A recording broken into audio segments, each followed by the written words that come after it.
Hi friends, this is Pushpalata. That is standing deposit facility.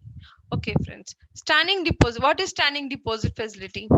Standing deposit facility allows the RBI to absorb liquidity from the commercial banks without giving government securities in return to the banks.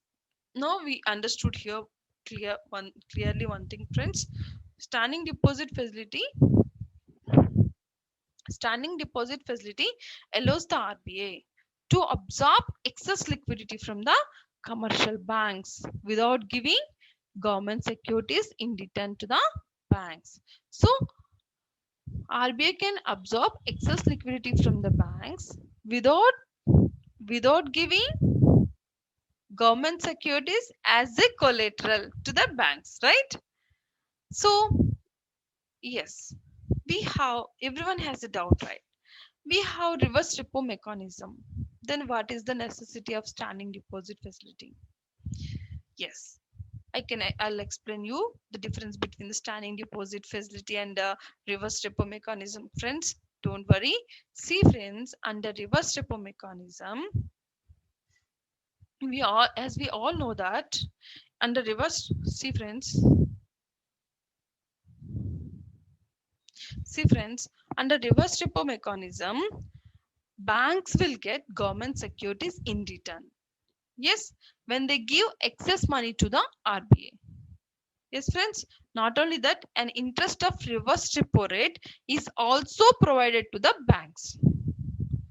Yes, not only that, friends. See, friends, in reverse repo mechanism, banks in repo mechanism, RBA has to give government securities to the banks.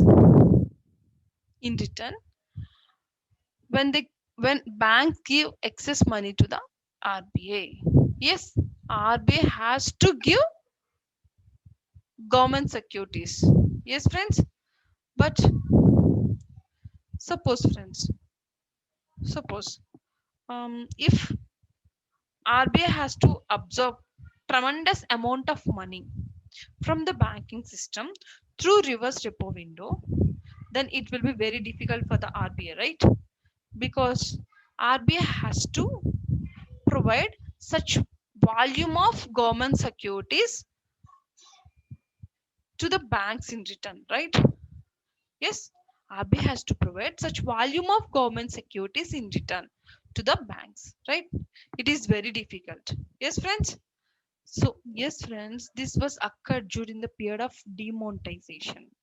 Yes, during the period of demonetization, it was occurred for the RBA.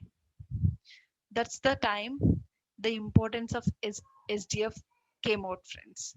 Yes, yes, friends. SDF is helpful for the RBA the time to absorb excess liquidity from the commercial banks without giving government securities as a collateral to the banks. So now you understand the importance of SDF. Okay, friends, what is the major difference between the SDF and reverse repo? I hope you all understood by this time. Anyhow, I want to explain once again. See, friends, the major difference between the SDF and reverse repo is that there is no collateral. There is no need of collateral under standing deposit facility. Yes, yes, friends. I hope you understood. So I can conclude here that see, friends, standing deposit facility is a collateral free arrangement. Yes, right?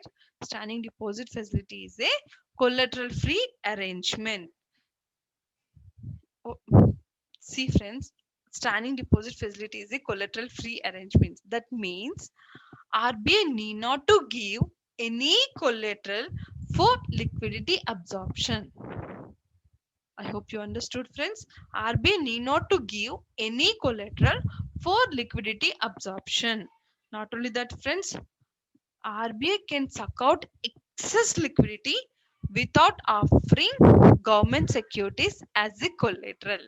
Yes, now in now you can understand clearly. I hope hope you understood clearly, friends, the major difference between the standing deposit facility and reverse repo, and you understood the standing deposit facility very clearly, right?